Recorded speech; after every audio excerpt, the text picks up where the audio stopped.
এক মাসের সিয়াম সাধনা শেষে পালিত হচ্ছে পবিত্র ঈদ উল ফিতর। জাতীয় মসজিদ বায়তুল মোকাররমে চলছে ঈদ জামাত। আরও জানাতে সেখান থেকে যোগ দিচ্ছেন আমাদের সহকর্মী কাজী ফয়সাল। ফয়সাল, ঈদ জামাতের সর্বশেষ পরিস্থিতি আমাদের জানাবেন।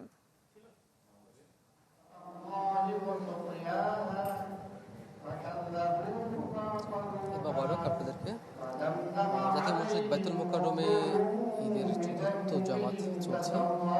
আমি মসজিদের প্রাঙ্গণে রয়েছি।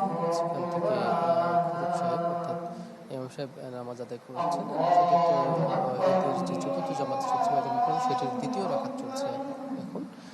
এখানে কিন্তু মুসল্লিরা কিন্তু আপনি দেখছেন যে তারা অংশ নিয়েছেন। হাজার হাজার মুসল্লিদের অংশগ্রহণে এই জামাত অনুষ্ঠিত হচ্ছে। এরপরে কিন্তু আরও একটি জামাত রয়েছে, পঞ্চম জামাত, সেটি সকাল 11:15টার দিকে অনুষ্ঠিত হওয়ার কথা রয়েছে।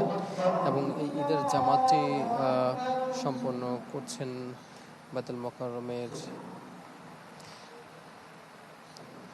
অর্থাৎ এটি চতুর্থ জামাত। এবং চতুর্থ জামাতটি মূলত ইমাম প্রশিক্ষণ একাডেমির ধর্মীয় প্রশিক্ষক মাওলানা